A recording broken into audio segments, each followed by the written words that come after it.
مخلوق فرشتوں کی نازل ہو تو کیوں نہ یہ گلی چمکے گی اور کیوں نہ یہ گلی روشن ہوگی. تو آج یہ وہی روشن نظر آ رہی ہے. میرے بھائیوں، یہ جلسے سال ہا سال سے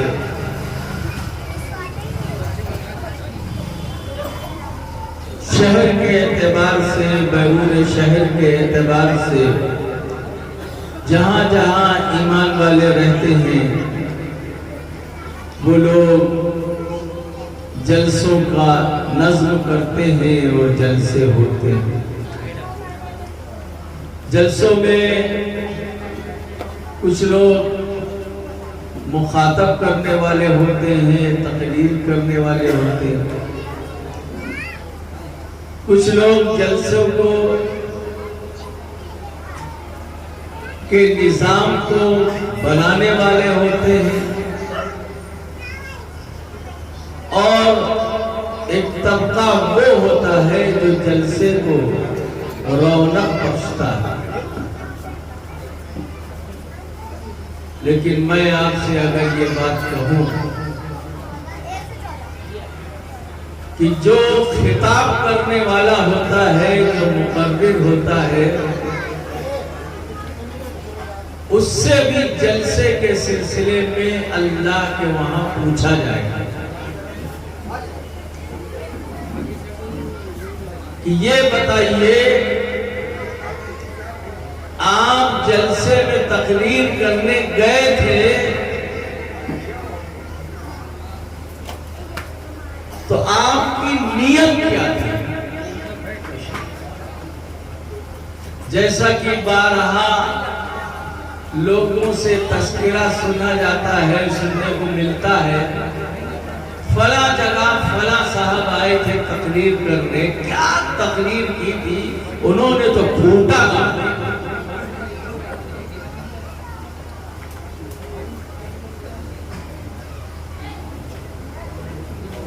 اور وہ اپنی باتوں میں یہ بات کہتے ہیں کیا میں نے وہاں خطاب کیا.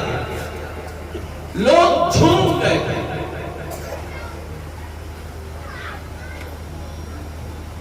تو اللہ کے وہاں مقرر سے بھی پوچھا جائے گا کوٹا گاڑنے کی نیت تھی یا اصلاح امت کی نیت تھی. ایسے ہی جو کمیٹی، جو انجمن جلسہ منعقد کرتی ہے، اس سے بھی سوال ہوگا کہ تم نے جلسے کا نظم اس نیت سے کیا کہ چاروں طرف اس کا چرچا ہو. کیا انتظام تھا؟ کیا لائٹنگ تھی؟ کیا چمک تھی؟ اور آنے والوں کے لیے باقاعدہ ٹھنڈے پانی کا انتظام، شربت کا انتظام، کافی کا انتظام. واقعہ یہ ہے کہ اس انجمن نے، اس کمیٹی نے تو بڑا کام کیا.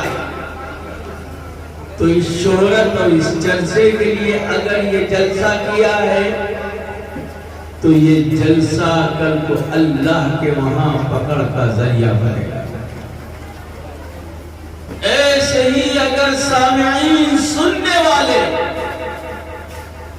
اس نیت سے آئے ہیں کہ چلو سنا جائے، کچھ رونق ہوگی وہاں، کچھ جشن ہوگا، چلو تھوڑی دیر کے لیے بیٹھا جائے، کچھ سنا جائے، تو یہ خالص بغیر نیت کے سننا بھی وبال کا سبب ہو سکتا ہے، پکڑ کا ذریعہ ہو سکتا ہے. تو معلوم یہ ہوا کہ جلسے میں 3 طرح کے لوگ اور تینوں سے اللہ کے وہاں پوچھا جا سکتا ہے. لہذا خطرے کی بات یہی ہے کہ سب سے پہلے چونکہ بخاری شریف کی سب سے پہلی حدیث کیا ہے؟ انما الاعمال بالنیات. اعمال کا دار و مدار نیتوں پر ہے کہ آپ کی نیت کیا تھی. اصلاح کی نیت تھی لوگوں کو برائیوں سے روکنے کی نیت تھی، اچھائیوں کی طرف لانے کی نیت تھی، کائے کی نیت تھی، یا یہ نیت تھی کہ جلسے کا چرچا ہو جائے چاروں طرف؟ کیا عالیشان جلسہ کیا گیا؟ تو میرے بھائیوں، اپنے اپنے اعتبار سے ہر طبقے کو اپنی نیت کے درست کرنے کی ضرورت ہے۔ عام مجمع کو بھی اپنی نیت کی اصلاح کی ضرورت، اس لیے کہ اعمال کا ثواب نیتوں پر۔ مثلا ایک آدمی ہے،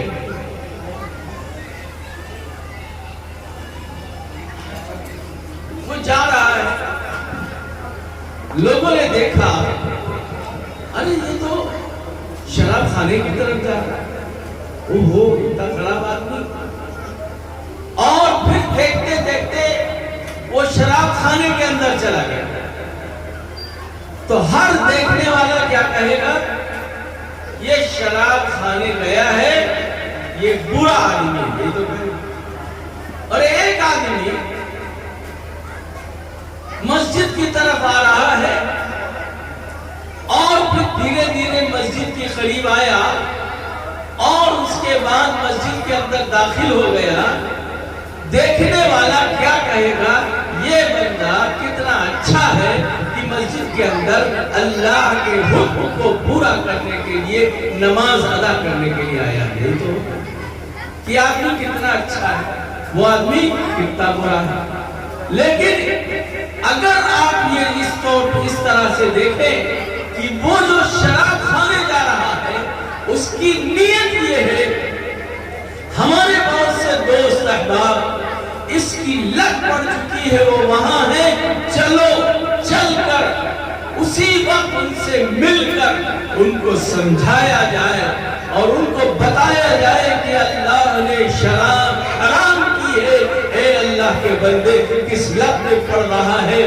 اللہ سے ڈرو، اللہ ناراض ہو گیا تو دنیا بھی خراب ہوگی اور آخرت بھی خراب ہوگی۔ تو یہ اللہ کا بندہ جو شراب خانے جا رہا ہے، ہر قدم اس کا جنت کی طرف جا رہا ہے، نیت، ہر قدم اس کا جنت کی طرف جا رہا ہے۔ اور یہ جو مسجد آیا تھا، جس کو ہم نے دیکھ کے کہا تھا کہ یہ تو بڑا اچھا آدمی ہے، لیکن اس کی نیت یہ تھی، امام صاحب جیسے ہی نیت باندھیں گے اور ہم سب پہ کھڑے ضرور ہوں گے، لیکن چپکے سے باہر نکل کر اچھا جوتا اور اچھی چپل لے کے نکل جائیں گے۔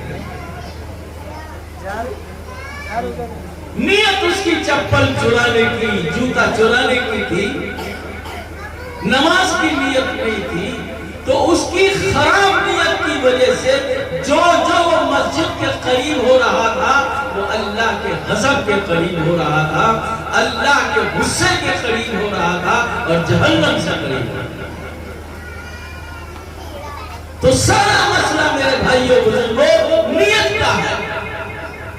اچھی نیت ہر چیز پہ کرنا، کریں گے تو دنیاوی نفع بھی ہمیں حاصل ہوگا اور اخروی بھی نفع ہم کو حاصل ہوگا۔ جیسے سڑک کی ایک موڑ پر کسی آدمی نے لا کے ایک پھوٹا گاڑ دیا ایک دیہات میں، اور یہ سوچ کے گاڑ دیا کہ لوگ جانور وغیرہ اپنے لے کے نکلتے ہیں، یہاں کنواں ہے، اس کو پانی بھی پلا دیں گے، پھوٹا گاڑ دو، یہ لوگ اپنے جانور کو اس سے باندھ دیں گے، اور یہ پڑوس میں مسجد ہے، یہاں جا کے نماز ادا کر دیں۔ تو اس نے جو پھوٹا اس نیت کے ساتھ باندھا، تو اس پھوٹے کے گاڑنے پر اس کو صدقے کا ثواب ملا نہیں ملا؟ اس کو ثواب ملا۔ لیکن ایک آدمی آ رہا تھا، اس نے پھوٹا دیکھا، پھر ادھر گھوما ادھر مڑا، سوچنے لگا یہ پھوٹا ایسا ہے کہ اگر آدمی اچانک آئے، اس کی نگاہ نہ پڑے، پیر اس کا ٹکرائے گا، وہ اوندھے منہ گرے گا، اس کی ناک پھوٹے گی، اسپیشل میں چوٹ آئے گی، نقصان پہنچ سکتا ہے. اس نے اس پھوٹے کو اکھاڑ کے کنارے رکھ دیا. تو گاڑنے والے کو بھی اچھی نیت کی وجہ سے ثواب ملا، اکھاڑنے والے کو بھی اچھی نیت کی وجہ سے ثواب ملا. تو یہ بات پوری طریقے سے میں سمجھتا ہوں، سمجھ میں آ چکی ہوں. سارا مسئلہ نیت کا ہے، نیت کا. حضرت مولانا زکریا صاحب رحمۃ اللہ علیہ نے اپنی ایک کتاب میں لکھا ہے، عام طور سے گھروں میں جو مہمان آتے ہیں، گھر کا جو بھی فرد ہوتا ہے، مہمان کے اکرام اور اس کی ضیافت میں اپنا دل نکال کے رکھتا ہے، اچھے سے اچھا انتظام کرتا ہے. اب جب مہمان چلا گیا، یہ شخص یہ کہنے لگا کہ میں نے بڑا اچھا انتظام کر دیا مہمان کے لیے. اسے کوئی شکایت نہیں رہی ہوگی اور میں نے وہ انتظام کیا ہے جو دوسرا نہیں کر سکتا ہے. تو مولانا نے لکھا ہے کہ ایسا شخص جو سوچ رہا ہے اس کے اندر تکبر کی بو ہے، عجب پایا جا رہا ہے، تکبر پایا جا رہا ہے. بلکہ اس کو یہ کہنا چاہیے کہ مہمان کا اکرام جس طرح سے کرنا چاہیے تھا، اے اللہ میں نہ کر سکا، اے اللہ مجھے معاف فرما دے. اے اللہ تیرا کرم ہے کہ تو نے مجھے جو نعمتیں دی تھی میں نے اس کے سامنے نعمتیں رکھ دی ہیں. اے اللہ میں اس کا حق ادا کر سکتا. لیکن آج کل یہ احساس تو پیدا نہیں ہوتا ہے، بلکہ ہمارے محفلوں میں تذکرہ اپنی بڑائی کا ہوتا ہے. بڑا وسعت والا، مال والا کس نے ہم کو دیا ہے؟ کس نے ہمیں یہ موقع دیا ہے کہ ہم کسی کی ضیافت کر سکتے ہیں؟ کون ہے؟ وہ ایک اللہ ہے جس نے سارے عالم کو بنایا، جس نے ساری دنیا کو پیدا کیا ہے، جو ہمارا پالنہار ہے. اور یاد رکھیے اس دنیا کے بنانے سے 50,000 سال پہلے اللہ نے اس دنیا کا نقشہ بنایا تھا. اور اس دنیا میں کون پیدا ہوگا 50,000 سال پہلے اس کی لسٹ بن گئی تھی. اور پھر اسی وقت یہ لسٹ بھی بن گئی کہ اس کو کیا کیا ملے گا، کیا کیا نہیں ملے گا، کون سی بیماری اس کو لگے گی، کون سی بیماری اس کو نہیں لگے گی. اور پھر بیماری لگنے کے بعد علاج کرے گا تو پھر یہ ٹھیک ہوگا یا نہیں ٹھیک ہوگا. اور یہی بیماری اس کا آخری انتہا تک پہنچا کر اس کو دنیا سے رخصت کرا دے گی، یا یہ بیماری ایسی ہوگی کہ علاج کرنے سے ٹھیک ہو جائے گی. یہ سارا کا سارا نظام اللہ نے اس دنیا کو 50,000 سال پہلے، دنیا بنانے سے 50,000 سال پہلے اللہ نے لکھ دیا. میرے پاس جو آ رہا ہے میرا مقدر آ رہا ہے، اللہ کا لکھا ہوا ہے. 50,000 سال پہلے اللہ نے لکھا ہے. تو جو لکھا ہے وہی تو ہوگا.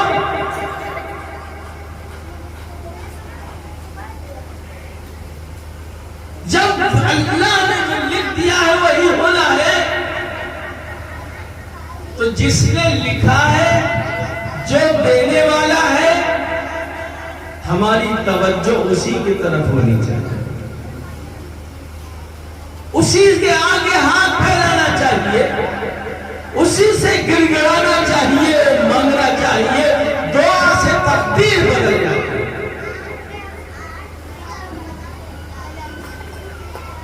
اسی لیے میرے بھائیوں، میں نے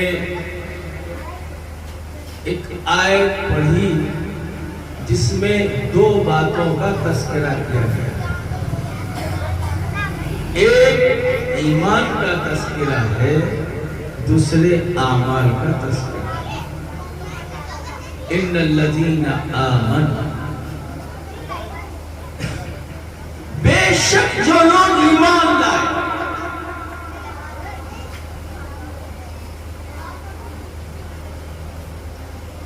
یعنی جنہوں نے اللہ کو اپنا رب مانا، اللہ کو اپنا خالق مانا، اللہ کو اپنا رازق مانا، مشکل کشا مانا، بیماری بھی اللہ کی طرف سے، شفا بھی اللہ کی طرف سے، پوری دنیا کا جو نظام چل رہا ہے، ہمارا ایمان اور عقیدہ ہے کہ وہ اللہ چلا ہے۔ جو حالات دنیا کے اندر آ رہے ہیں، اللہ اس سے بے خبر نہیں، لانے والا بھی اللہ ہے۔ بالکل صاف طور پر سمجھ لیجئے، جو حالات آ رہے ہیں وہ اللہ کے فیصلے سے آ رہے ہیں۔ اب بس اتنا ہے، ہمارے نبی صلی اللہ علیہ وسلم نے ارشاد فرمایا، اعمالکم اموالکم، تمہارے اعمال تمہارے حکمران ہیں۔ اگر ہم اس کو عام زبان کے اندر اس کو سمجھانے کی کوشش کریں تو عام طور سے لوگوں کی زبانوں پہ جملہ رہتا ہے، جیسی کرنی ویسی بننی۔ سب سمجھ جاتے ہیں، یہی ہے اعمالکم اموالکم، تمہارے اعمال تمہارے حکمراں ہیں۔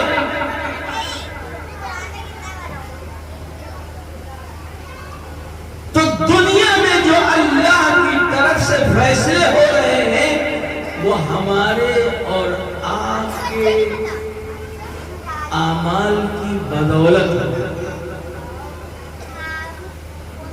ہم چاہتے ہیں سب کچھ اچھا ہو جائے، اس سب کچھ اچھا ہونے کے لیے ہمیں بھی تو اچھا ہونا ہے۔ سیدھی بات ہے، کوئی اور بٹ کی بات ہی نہیں، بالکل سیدھی سیدھی دو دو چار کی طرح۔ اگر ہم یہ چاہتے ہیں سب اچھا ہو تو اس کے لیے اچھا بننے کی ضرورت ہے۔ اب اس میں سب سے پہلے تو یہ دل کی گندگی کو دور کرنا ہے، اللہ کے غیر کو دل سے نکال دینا ہے، اللہ کے غیر کو دل میں جگہ نہیں دینا۔ اس لیے کہا گیا لا الہ، پہلے لا الہ کہا گیا پھر الا اللہ کہا گیا، یعنی پہلے غیروں کو دل سے نکالو پھر اللہ کو لے کے آؤ۔ پہلے نکالو، کوئی معبود نہیں، کوئی پالنہار نہیں، کوئی دینے والا نہیں، کوئی کھلانے والا نہیں، کوئی پلانے والا نہیں، نکالو اس کو۔ پھر اللہ اللہ ہے، پھر اللہ اللہ، پہلے نکالو اس کو۔ اب ہم یہ سوچیں کہ ہم برادری کو بھی نہیں نکالیں گے، خاندان کو بھی نہیں نکالیں گے، اور اس طرح سے بہت سی چیزیں ان کو بھی نہیں نکالیں گے، اور پھر ہم اللہ کو اندر بیٹھانے کی کوشش کریں گے۔ کہاں بیٹھائیں گے؟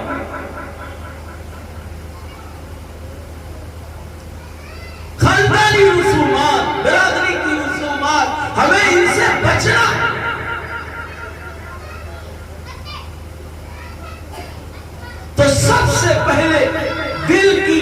گندگی کو دور کرنا، اس کو پاک کرنا، اور بار بار اس کا مذاکرہ کرتے رہے۔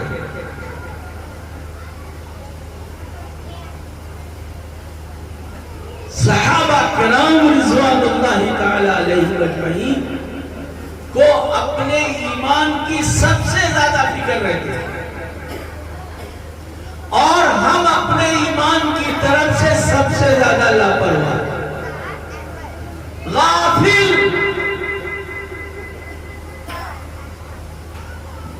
تو میرے بھائیوں، سب سے پہلے جو بات کہی گئی ہے، ان الذین آمنوا، جو لوگ ایمان لائے ہیں اللہ کی ذات پر، صفات کے اعتبار سے، اللہ کے ذات اور اس کی صفات کے اعتبار سے، اور اسی طریقے سے اللہ کے غیر سے بالکل کنارہ کشی اختیار کرتے ہوئے اللہ کو مان کر، اللہ کی مان کر زندگی بسر کرنے والے بن جائیں۔ اب اللہ کی مان کر زندگی گزارو گے تو اللہ کی مان کر طریقہ کس سے سیکھنا ہے؟ وہ طریقہ لائے ہیں، اللہ ہی نے بھیجا ہے، وہ محمد رسول اللہ کا طریقہ۔ آپ نے اللہ کے احکامات پر چل کر دکھایا، سکھایا۔ اسی کو کہتے ہیں عمل الصالحات، اعمال صالحات۔ ان الذین آمنوا وعملوا الصالحات، یہ دو باتیں اپنے اندر لانے کی محنت، اپنے اندر لانے کی کوشش، اور جو ان دو باتوں کو اپنے اندر لانے کی کوشش کرے گا، اس کے لیے اللہ کا اعلان ہے، وہ سب سے بہتر انسان ہے، سب سے بہتر انسان ہے۔ یہ فیصلہ اللہ نے کیا ہے، یہ اعلان جبرائیل علیہ السلام کے ذریعے سے نبی پاک صلی اللہ علیہ وسلم کے سینے مبارک پر یہ قرآن کی آیت اتری ہے، اور نبی علیہ السلام نے اللہ کے اس اعلان کو عام لوگوں تک پہنچانے کی، کہ وہی ہے سب سے بہتر انسان کو۔ اب ہماری ذمہ داری ہے، ہمیں بہتر بننا ہے اللہ کے وہاں، یا بس جیسے گاڑی چل رہی ہے ایسے چلتی ہے؟ تو میرے بھائیوں، بہتر اس دنیا کے اندر جتنے بھی لوگ ہیں، تمام کے تمام لوگوں کی فکریں، کوششیں، خواہشیں اسی بات کی ہوتی ہے کہ اگر ہم پیسٹ گھر میں لائیں تو اچھی کمپنی کا لائیں، آٹا آئے گا تو اچھی کمپنی کا آئے گا۔ اسی طریقے سے کوئی بھی کپڑا خریدیں گے تو اچھی کمپنی کا ہونا چاہیے۔ ہماری یہ سوچ، ہماری یہ فکر، ہم ہر چیز اچھی کمپنی کا چاہتے ہیں، اور جب ہم دین کے معاملے میں آتے ہیں تو وہیں پر آ کر یہ سوچ میری بدل پتہ نہیں کیوں جاتی ہے۔ اس میں بھی تو ہمیں ایک نمبر پہ آنے کی کوشش کرنی ہے۔ ایمان ایک نمبر کا، اعمال ایک نمبر کے، اس کی فکر اپنی ذات کے اعتبار سے، اپنے بچوں کے اعتبار سے۔ آج بار بار نماز کی تقریریں کی جاتی ہے، نماز پڑھنا فرض ہے، نماز پڑھنا فرض ہے۔ لیکن میں آپ سے کہنا چاہتا ہوں مومن کی پہچان نماز سے، نمازی بنو گے تو پہچان تمہارے پاس ہے، نمازی نہیں تو پہچان تمہارے پاس ہے۔ لِكُلِّ شَيْءٍ عَلَامٌ وَعَلَامُ الْإِمَامِ الصَّلَاةِ، ہر قوم کی کوئی نہ کوئی پہچان ہوتی، ہر پارٹی کی کوئی نہ کوئی پہچان ہوتی، ایک بلہ ہوتا ہے تو مسلمانوں کی پہچان اس کا بلہ نماز ہے۔ تو اس پہچان کے لیے بھی اٹھانا پڑے، سمجھانا پڑے کہ بھائی نماز پڑھا کرو۔ میاں نماز سے ہم بچ ہی نہیں سکتے، معاف ہے ہی نہیں۔ جو نہیں پڑھتا ہے وہ اللہ کا نافرمان ہے۔ میں صاف طور پر کہہ رہا ہوں، ہماری ذمہ داری صح بات پہنچانے کی ہے۔ خدا نہ سمجھو، غفلت سے نکلو۔ جو نماز نہیں پڑھتا وہ اللہ کا نافرمان ہے، علل اعلان وہ اللہ سے بغاوت کر رہا ہے۔ مؤذن کی آواز کانوں تک کے پہنچائی جا رہی ہے، گھروں تک پہنچائی جا رہی ہے، عورتوں کو بھی بتایا جا رہا ہے نماز کا وقت ہو گیا ہے۔ اب اگر تم وقت پر نماز نہیں پڑھو گے تو اللہ کے نافرمان، مرد نہیں پڑھے گا مرد نافرمان، عورتیں نہیں پڑھیں گی عورتیں نافرمان۔ اور اسی وقت حضرت ملک الموت آ گئے اور قبول قبض کر کے لے گئے تو نافرمانی کی حالت میں اللہ کے وہاں حاضری ہو، اللہ کے نافرمان بن کے جائے گا۔ اور پھر جب اللہ کا نافرمان بن کے جائے گا تو جتنے آگے کے سفر ہوں گے، یہ اللہ کا نافرمان بن کر گیا ہے تو فرشتے اس کے ساتھ رحم کریں گے، فرشتے مروت کریں گے۔ نافرمان ہے اللہ کا، اللہ کے احکامات کو علل اعلان توڑ رہا ہے۔ میرے بھائیوں ذرا سوچئے، غور کریے، اللہ کی تمام مخلوق اللہ کی عبادت کرتی ہے، تمام مخلوق اللہ کی عبادت کرتی ہے۔ یہ نہیں خالی انسان کرتے ہیں، حیوانات بھی کرتے ہیں، جمادات بھی کرتے ہیں، نباتات بھی کرتے ہیں، پیڑ پودے بھی اللہ کو یاد کرتے ہیں، اللہ کا ذکر ادا کرتے ہیں۔ یہ چڑیا، یہ پرندے، یہ بھی اللہ کا ذکر کرتے ہیں۔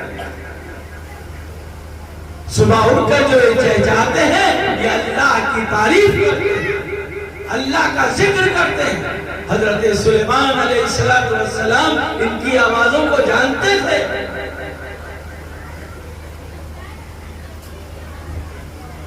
تو اللہ کی تمام مخلوق اللہ کا ذکر کرتے ہیں۔ بعض جگہ لکھا ہوا ہے کہ بعض جانور اللہ سے کہتے ہیں کہ اے اللہ تیرا شکر ہے۔ گدھا کہتا ہے اے اللہ تیرا شکر ہے تو نے مجھے کتا نہیں بنایا، تو اگر مجھے گدھے کی جگہ پہ کتا بنا دیتا تو میں کچھ نہیں کر سکتا تھا۔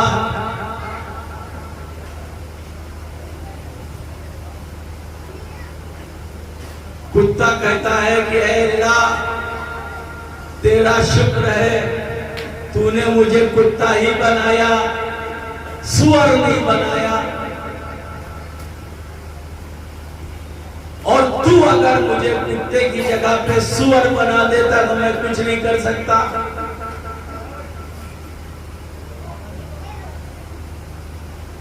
سب سے زیادہ اگر کوئی ملعون جانور ہے جو سور، لیکن آپ کو پتا ہے بات کڑوی ہے، لیکن جب بات سنانی پڑے تو سننے میں کوئی جھجک نہیں کرنا چاہیے. شاید سمجھ میں آ جائے. سور جو سب سے خراب جانور ہے وہ کہتا ہے اے اللہ تیرا شکر ہے تو نے مجھے سور بنا دیا, تو نے مجھے. بعض جگہ لکھا ہے کہ اس جانور نے اللہ سے یہ فرمائش کی تھی, اے اللہ تو نے مجھے یہ کیوں بنا دیا, تم مجھے بھی انسان بنا دیتا. اللہ نے فرمایا کہ ٹھیک میں تجھے انسان بنا دوں لیکن بے نمازی بناؤں. وہ کہتا ہے اے اللہ مجھے سوری رہنے دیجئے, مجھے بے نمازی نہیں بننا. ذرا سوچئے تو ایسی گندی مخلوق جس کا نام بھی ہم زبان سے لینا نہیں چاہتے ہیں, بے نمازی کو اس کے اور اونچی سب میں لا کر کھڑا کر دیا گیا. اے مسلمانوں ذرا سوچو تو وہ اللہ جس نے تم کو سب کچھ دیا ہے, صحت دی, مال دیا, جان دی, اعضاء و جوارح کو سلامت کیا ہے, اسی اللہ کے حکم کو الگ الگ توڑو گے تو آج جو حالات بنے ہوئے ہیں ملکی اعتبار سے ہو, شہروں کے اعتبار سے ہو, میرے بھائیوں جب ہم اللہ سے نہیں جڑیں گے, اللہ سے دور رہیں گے تو اللہ بڑا غیور ہے, وہ ہم کو اپنے سے دور کر دے. جب تمہیں ہماری ضرورت نہیں تو مجھے تمہاری کوئی ضرورت نہیں.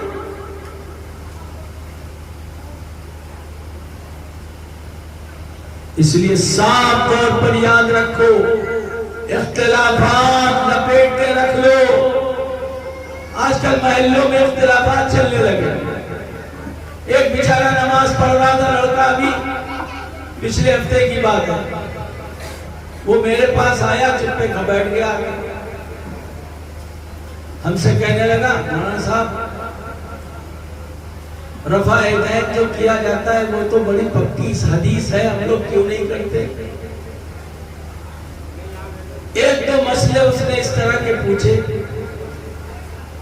تو ہم نے کہا لگ رہا تم سے کسی کی ملاقات ہو گئی. کچھ لوگ ہوتے ہیں نئے لڑکوں پر نگاہ رکھ کر ان کے ذہن کو خراب کرنے کی کوشش کرتے. تو ہم نے کہا بیٹا کسی نے تم کو سمجھا دیا اور تم الجھ گئے. یاد رکھو امام ابو حنیفہ, امام شافعی, امام مالک, امام بن حنبل, یہ چاروں بڑے اپنے وقت کے بڑے امام ہیں.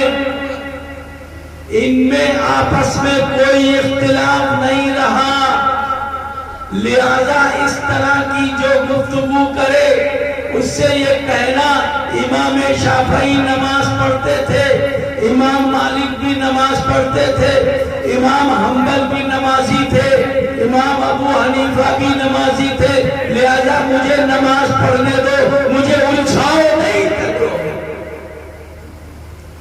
مجھے الجھاؤ نہیں, مجھے پھنساؤ نہیں, مجھے اللہ کے حکم کو چلنے دو. اس طرح سے اس لیے کہ ہر امام اپنے اعتبار سے وہ اللہ کا مطیع فرما بردار بندہ, لہذا اللہ کی اطاعت کرو, اللہ کی نافرمانی سے اپنے آپ کو بچاؤ اور دوسروں کو بھی اس کی طرف بچانے کی کوشش کرو. یہ ذمہ داری کیوں؟ اس لیے کہ ہم اللہ کے رسول کی امت میں ہیں. یہ امت آخری امت ہے, یہ دنیا میں خیر بانٹنے کے لیے آئی ہے, دنیا میں شر کو پھیلانے کے لیے نہیں آئی ہے. اس کا کام ہے خیر بانٹو, خیر عام کرو, اچھے بنو, اچھائی کو عام کرو. اس امت نے اپنے اس مشن سے انحراف کیا, اپنے اس فکر کو چھوڑ دیا تو اللہ کا غضب آنے لگا۔ یاد رکھو ہمارے نبی صلی اللہ علیہ وسلم نے صحابہ کرام رضوان اللہ تعالی علیہم اجمعین کو اپنے مشن میں لگایا۔ ہر صحابی نبی کے مشن کو لے کر چلنے والا تھا، تو ہر صحابی نبی کو مشن کر لینے چلنے والا ہے۔ کیوں؟ وہ رسول کا غلام ہے۔ تو صحابہ کے بعد تابعین، تبع تابعین، بزرگان دین نے اس طریقے کو اپنایا ہے۔ آج بھی ضرورت ہے ہمیں بھی ان کا رسول کے غلام ہونے کی حیثیت سے کوئی راہ اپنانی، اسی راستے کو ہمیں اپنانا۔ رسول سے سچی محبت، رسول کی ایک ایک تعلیم سے ہم کو محبت بن جائے۔ کہتے ہیں جب سنتیں چھوٹتی ہیں، سنتوں کی طرف سے انحراف ہوتا ہے، تو اللہ اس کا نقصان یہ ہوتا ہے اللہ کی طرف سے فرائض کو چھین لیا جاتا ہے۔ فرائض چھوڑنے لگتا ہے یہ انسان جب سنتوں کی طرف سے بھاگنے لگتا ہے۔ اور آج سنت ہی تو ہے۔ یاد رکھو میرے نبی صلی اللہ علیہ مثال دے کے بتا رہا ہوں، میرے نبی صلی اللہ علیہ وسلم نے مسواک کو بڑی اہمیت دی۔ ہمارے نبی نے فرمایا مسواک میں 70 مرض سے شفا ہے، 70 امراض سے شفا مسواک میں۔ میرے نبی نے کس سے کہا؟ اپنی امت سے کہا۔ امت کا فرد نبی کی اس بات کو بھول گیا۔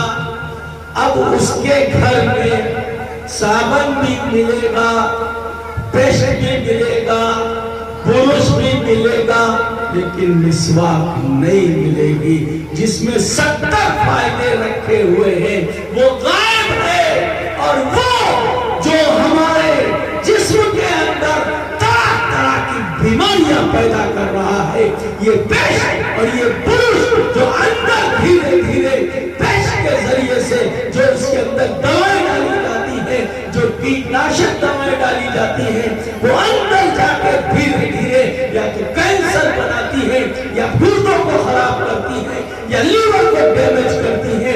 اس کے لیے تو ہم اچھی کمپنی کا 100-200 روپے خرچ کر کے لا کر رکھے ہوئے ہیں، لیکن نبی کی تعلیم پر یقین نہ ہونے کی وجہ سے ایک مسواک ہمارے کمرے میں نہیں۔ 70 مرض سے شفا مسواک۔ سب سے بڑا فائدہ مسواک کا یہ ہے کہ مرنے کے وقت کلمہ نصیب ہوتا ہے۔ سب سے بڑا فائدہ مسواک کا، مرتے وقت کلمہ نصیب ہوتا۔ مردوں کے لیے بھی مسواک سنت، عورتوں کے لیے بھی مسواک سنت ہے۔ اس سنت کو ہم نے فراموش کر دیا۔ بھئی کیا کہ نہیں کیا؟ رمضان میں تو کچھ لوگوں کے ہاتھ میں مسواک دکھ جاتی ہے، اس لیے روزہ ان کو دین پر لا کے کسی نہ کسی درجے 1 مہینے کے لیے کھڑا کر دیتا ہے، 11 مہینے کی چھٹی دلاتا ہے، بعد میں ملتی ہے کہ اب تو 11 مہینے آزاد۔ مسواک کرنے پر نماز کے اندر ثواب بڑھ جاتا ہے، اللہ ثواب کو بڑھا دیتا ہے۔ ایک سنت میدان جنگ میں صحابہ کرام موجود ہیں، دشمنان اسلام دوسری طرف ہے، کئی دن ہو گئے ہیں کوئی فیصلہ نہیں ہو رہا۔ کیا بات ہے! سب امیر نے کہا کہ آؤ سب لوگ بیٹھ جاؤ، مشورہ کرو۔ کیا کئی دن ہو گئے ہیں کوئی فیصلہ نہیں ہو پا رہا ہے، دشمن ڈٹا ہوا ہے اپنی جگہ پر، مشورہ کرو۔ تو پھر مشورے میں یہ بات آئی کہ سب کچھ تو نمازیں صحیح ترتیب پر چل رہی ہے، ذکر و فکر بھی چل رہا ہے. ہاں نبی کی ایک سنت اس جنگ کی مصروفیت کی وجہ سے چھوٹ رہی ہے. کون سی؟ مسواک کی.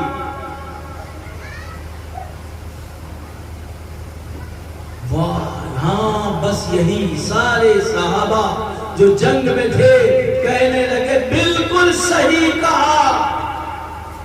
فوری طور پر سب لوگ دوڑ پڑے پیڑوں کی طرف اور وہاں ببول کے پیڑ ادھر ادھر لگے ہوئے جا کے توڑنا شروع کیا اور وہاں پر سب لین سے کنارے بیٹھ گئے اور ہاتھ میں لے کر مسواک اور سب مسواک کرنا سب نے شروع کر دیا.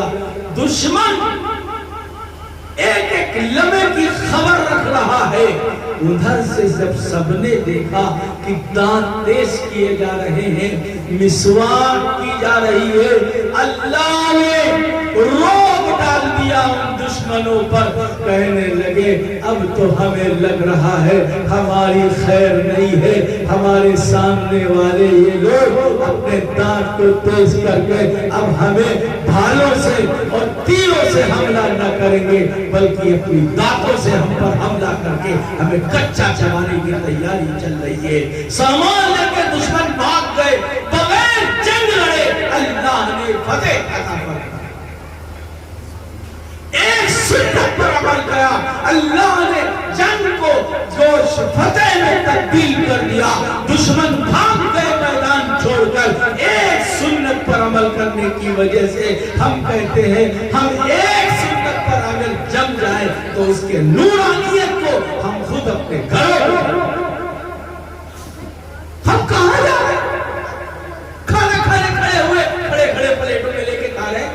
نبی کے خلاف کرو گے یہ کھانا صحت مند بنے گا. کھڑے ہو کے کھانا کھانے پہ زیادہ تر تحقیق ہے اور ریسرچ ہے. کینسر ہوتا ہے اور کینسر اس وقت بہت ہو رہا ہے.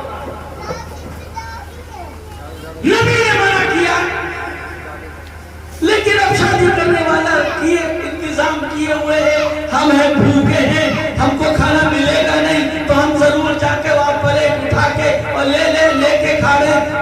اور جس نے بھی انتظام کیا ہے وہ کرسی بھی ڈلوا دیتا ہے کہ لوگ نکال لیں اور آ کے کرسی پہ بیٹھ کے کھائیں. لیکن نہیں اب تو نکالا ہے اب تو ہم کھڑے ہو کے کھائیں گے. یہ مومن رسول کو ماننے والا علل اعلان فرشتے دیکھ رہے ہیں. اللہ آسمان پر سے دیکھ رہا ہے کہ یہ نبی کو ماننے والے نبی کی تعلیمات کو کیسے توڑ رہے ہیں. کہاں سے اللہ کی مدد آئے گی. رونا ہم بنے ہیں رکاوٹ ہم بنے ہیں اپنے عمل کی وجہ سے. ہماری عملی زندگی بالکل کوری ہے. میرا حق مل جائے پڑوسی کو حق دے دیں گے بھائی کو حق دیں گے بہن کو جائیداد میں حصہ دیں گے اپنی ایک بالش نہیں چھوڑیں گے اور دوسرے کا ایک ہاتھ قبضہ کرنے کی کوشش کریں گے. یہ ہمارے گھروں میں ہے. بہن مجبور ہے کہ اگر ہم ذرا سا بھی مطالبہ کر دیں گے میرا میکا جس پر سسرال میں ہم تھوڑا سا اپنے آپ کو جتاتے ہیں کہ میرا میکا ہے میرے یہ بھائی ہے اگر ہم کہیں گے میرا حصہ دے دو تو بھائی ناراض ہو جائیں گے. دوبارہ ہم کو اپنے گھر میں آنے نہیں دیں گے. دل سے چاہتی ہے لیکن اس مجبوری کی وجہ سے وہ اپنا حصہ مانگ نہیں رہی ہے. وہ بھائی دے رہا ہے. تمہارا حصہ کیا ہے؟ بہن نے ابا نے تو تم کو جہیز دے دیا وہ تم کو سب مل گیا تمہارا کچھ نہیں ہے. بھائی ایک کہہ کے بہن کے حق کو غصب کر رہا ہے اور پھر یہ سوچ رہا ہے کہ اللہ کی مدد آئے بربتیں آئے اللہ کی مدد آئے بیماریاں نہ آئے اللہ کی مدد آئے دشمنوں کا ہم کی نگاہ ہم پر نہ رہے. کیوں نہ رہے؟ ہم نے دوسرے کے مال پر نگاہ ڈالی دوسرے کے مال پر قبضہ کیا ہے تو اللہ کی طرف سے کہاں سے مدد رہے. برکتیں اٹھا لی جاتی ہیں. اگر بہن کو حصہ نہیں دیا تو برکتیں اٹھا لی جاتی ہیں. ایک اللہ والے واقعہ بتا رہے تھے اپنے استاد کا کہ ان کے بعد ایک صاحب کوئی سامان لے کے آئے کھانے والا. انہوں نے کہا بھائی یہ لے جاؤ, مجھے نہیں کھانا. کہا کیوں؟ کہا اس لیے نہیں کھانا, عام طور سے مزاج بن گیا ہے کہ بہن کو جائیداد میں حصہ نہیں دیا جاتا. اگر بہن کو جائیداد میں حصہ نہیں دیا ہے تو وہ مال اس کے پاس ناجائز و حرام ہے. وہ حرام مال سے اگر مجھے کچھ بھیج رہا ہے تو میں کھا نہیں سکتا, اس لیے یہ حرام مال میرے اندر جا کر ظلمت پیدا کرے گا, مجھے نہیں کھانا. لیکن لے جانے والے بھی بڑے ڈھیٹ تھے, سمجھ گئے. انہوں نے کہا کہ محترم, میرے والد اپنے باپ کے حقیقی ایک بھائی تھے, کوئی بہن نہیں تھی, اور میرے والد کے ابا بھی اپنے باپ کے اکیلے بھائی بیٹے تھے, ان کی کوئی بہن نہیں تھی. اس طرح سے 4 رشتے انہوں نے گنائے. کہا کوئی لڑکی نہیں ہے, ایک ایک بیٹا ہے. جو کچھ جائیداد تھی وہ سب اسی بیٹے کی تھی. ادھر سے ادھر منتقل ہوئی, ادھر سے ادھر منتقل ہوئی. اب تو آپ یہ لے لیجیے. اللہ اکبر. یہ تقویٰ, جب یہ انسان اس طرح کا تقویٰ کرے گا تو کیوں نہیں روحانیت کے اندر پاور آئے, کیوں نہیں طاقت آئے گی. پھر وہ ہاتھ اٹھا کے اللہ سے مانگے گا, کیوں نہ اللہ اس کو دے گا. تو میرے بھائیوں, یہ سب غور کرنے کی چیزیں ہیں, یہ سب سمجھنے کی ضرورت ہے کہ آج ہمارا معاشرہ, اس کے اندر کتنا بگاڑ, کیسی کیسی رسمیں, کیسی کیسی فضولیات. کل ایک گلی سے گزرا تو کچھ لوگوں نے بتایا, مولانا صاحب آج ایک عجیب واقعہ ہوا ہے.